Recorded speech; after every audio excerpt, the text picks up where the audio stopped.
A pleasant day, everyone. I am Rosalinda Hidalgo, and I will be sharing about the topics challenging the literal and codes. We have what we call rhetorical tropes. Terence Hawkes tells us that figurative language is language which doesn't mean what it says, in contrast to literal language, which is at least intended to be or taken as purely denotative. Tropes may be essential to understanding if we interpret this as a process of rendering the unfamiliar more familiar. Furthermore, the conventions of figurative language constitute a rhetorical code. A trope such as metaphor can be regarded as a new sign formed from the signifier of one sign and the signified of another. The signifier thus stands for a different signified. The new signified replaces the usual one. Metaphor is so widespread that it is often used as an umbrella term to include other figures of speech such as metonyms. Similes can be seen as a form of metaphor in which the figurative status of comparison is made explicit using the word as or like. Lakoff and Johnson argue that the essence of metaphor is understanding and experiencing one kind of thing in terms of another. In semiotic terms, a metaphor involves one signified acting as a signifier, referring to a different signified. In literary terms, a metaphor consists of a literary primary subject or tenor expressed in terms of a figurative secondary subject or vehicle. For instance, experience is a good school, but the fees are high. In this case, the primary subject of experience is expressed in terms of the secondary subject of school. Metaphors need not be verbal. In film, a pair of consecutive shots is metaphorical when there is an implied comparison of the two shots. For example, a shot of an airplane followed by a shot of a bird flying would be metaphorical, implying that the airplane is like a bird. Visual metaphor can also involve a function of transference, transferring certain qualities from one signified to another. In relation to advertising, advertisers differentiate similar products from each other by associating a product with a specific set of social values. In semiotic terms, creating distinct signifieds for it. One example takes the form of a photographic close-up of a glamorous actress and the image of a bottle of perfume. In this advertisement, two key signifiers are juxtaposed. The image of the actress signifies sophistication, elegance, beauty, and glamour. The plain image of the bottle simply signifies a perfume. The aim is for the viewer to transfer the qualities signified by the actress to the perfume, thus substituting one signified for another, and creating a new metaphorical sign which offers us the meaning that the perfume is beauty and elegance. George Lakoff and Mark Johnson illustrate several kinds of metaphor. Orientational metaphors primarily relating to spatial organization. Ontological metaphors which associate activities, emotions, and ideas with entities and substances. Structural metaphors, the overarching metaphors which allow us to structure one concept in terms of another. While metaphor is based on apparent unrelatedness, metonymy is a function which involves using one signified to stand for another signified, which is directly related to it or closely associated with it in some way. Metonyms are based on various indexical relationships between signifieds notably the substitution of cause for effect. Metonymy includes the substitution of effect for cause. For example, for object for user like for the or for the and for substance for form like for or for place for event, place for person, place for institution, institution for people. The rhetorician Richard Lanham represents the most common tendency to describe synecdoche as the substitution of part for whole, genus for species, or vice versa. Some limit synecdoche further to cases where one element is physically part of the other. Here are some examples. Part for whole, whole for part, species for genus or hypernymy, the use of a member of a class or hyponym for the class or superordinate which includes it. Genus for species or hyponymy, the use of a superordinate for a hyponym. In photographic and filmic media, a close-up is a simple synecdoche, a part representing the whole. As with metaphor, the signifier of the ironic sign seems to signify one thing, but we know from another signifier that it signifies something very different. Irony may thus reflect the opposite of the thoughts or feelings of the writer or speaker, as when you say, "I loved it" when you hate it, or the opposite of the truth about external reality, as in, "There's a real crowd here" when it's deserted. While typically an ironic statement signifies the opposite of its literal signification, such variations as understatement and overstatement can also be regarded as ironic. Giambattista Vico is usually credited with being the first to identify metaphor, metonymy, synecdoche, and irony as the four basic tropes to which all others are reducible. This reduction was popularized in the 20th century by the American rhetorician Kenneth Burke, who referred to the four master tropes.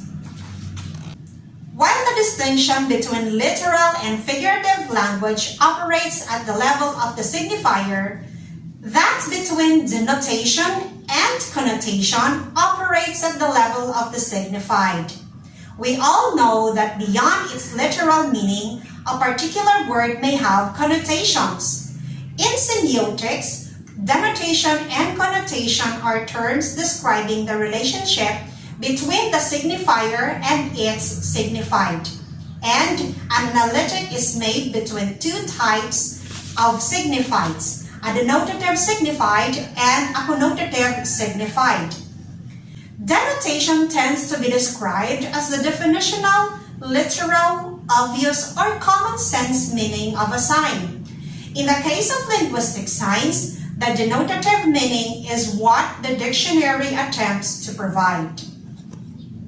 The term connotation is used to refer to the socio-cultural and personal associations like ideological or emotional of the sign. These are typically related to the interpreter's class, age, gender, ethnicity, and so on. Denotation is sometimes regarded as a digital code and connotation as an analog code. Roland Barthes adapted from Louis Chemslev the notion that there are different orders of signification. The first order of signification is that of denotation. At this level, there is a sign consisting of a signifier and a signified. Connotation is the second order of signification, which uses the denotative sign as its signifier and attaches to it an additional signified. In this framework, connotation is a sign which derives from the signifier and a denotative sign. A signified on one level can become a signifier on another level.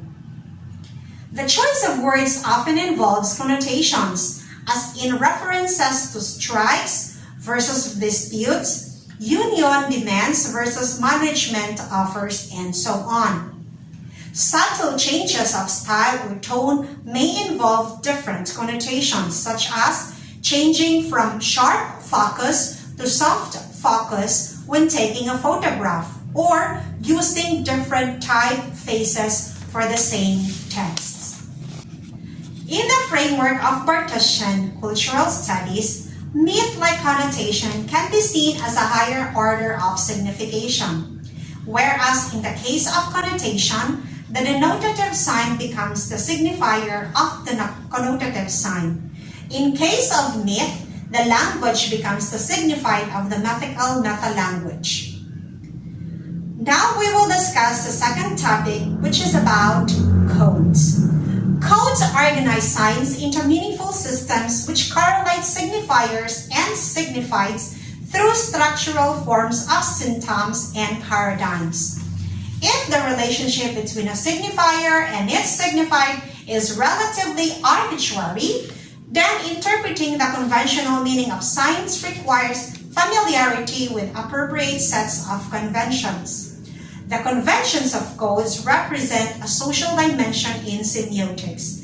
A code is a set of practices familiar to users of the medium operating within a broad cultural framework. Codes are not simply conventions of communication, but rather procedural systems of related conventions which operate in certain domains.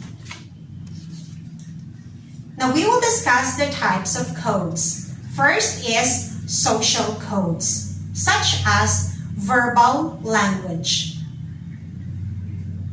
bodily codes, commodity codes, and behavioral codes. Second is textual codes, like scientific codes including mathematics, static codes within the various expressive arts, including classicism, romanticism, realism, genre, rhetorical, and stylistic codes. Mass media codes, including photographic, televisual, filmic, radio, newspaper, and magazine codes. Number 3, interpretive codes like perceptual codes and ideological codes. Perceptual codes. Some theorists argue that even our perception of the everyday world around us involves codes. According to the Gestalt psychologists, there are certain universal features in human visual perception which in semiotic terms can be seen as constituting a perceptual code. We owe the concept of figure and ground in perceptual to this group of psychologists.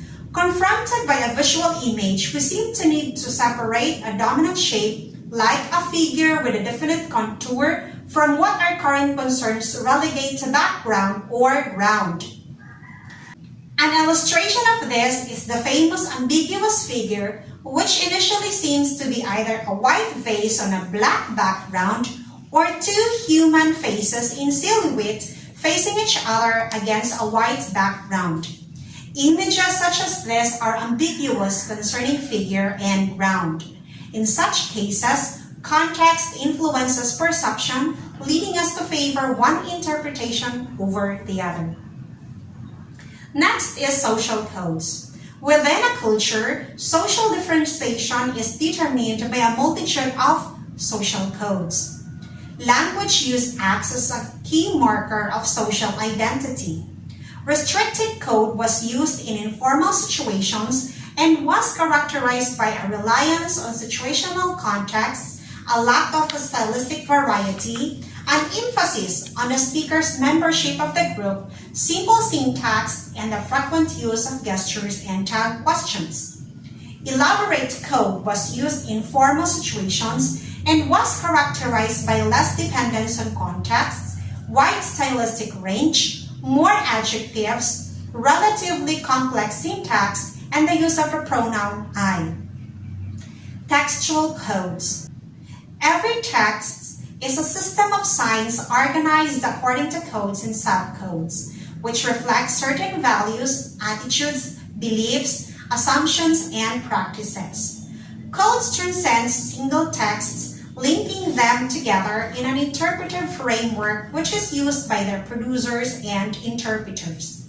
In reading texts, we interpret signs with reference to what seem to be appropriate codes. We can typically identify a text as a poem simply by the way it is set out on the page. The use of what is sometimes called scholarly apparatus, such as introductions, acknowledgments, tables, diagrams, references, and bibliographies, is what makes academic texts immediately identifiable as such to readers. All representations are systems of signs. They signify rather than represent, and they do so with primary reference to codes rather than to reality. Realism involves an instrumental view of the medium as a neutral means of representing reality. The signified is foregrounded at the expense of the signifier. Most semioticians emphasize that photography involves visual codes and that film and television involve both visual and oral codes. In films, when we encounter a shot in which someone is looking off screen, we usually interpret the next shot as what he or she is looking at. Such interpretations are not self-evident. They are a feature of a filming editing code. Once we know the code, decoding it is almost automatic, and the code retreats to invisibility. The convention just described is known as an eyeline match, and it is part of the dominant editing code in film and television narrative, which is referred as the continuity system or an invisible editing. John Fiske distinguishes between broadcast codes, which are shared by a member of a mass audience, and narrowcast codes, which are aimed at a more limited audience. Pop music is a broadcast code. Ballet is a narrowcast code. Broadcast codes are learned through experience. Narrowcast codes are often involved more deliberate learning. Broadcast codes are described by some media theorists as restricted codes, with Fiske's narrowcast codes being described as elaborated codes. Restricted codes are described as structurally simpler and more repetitive. The distinction between restricted and elaborated codes serves to stress the difference between the elite or highbrows and the majority or lowbrows. Art for the elite is held to be more original and unpredictable. Any text uses not one code, but many. Roland Barthes itemized 5 codes employed in literary texts: hermeneutic, proairetic, cultural, semic, and symbolic. The meaning of literary texts may thus be overdetermined by several codes. Just as signs need to be analyzed in relation to other signs, so codes need to be analyzed in relation to other codes. Githu argues that there is a gradual process of codification, whereby systems of implicit interpretation acquire the status of codes. I hope you learned something from my report. Thank you for watching.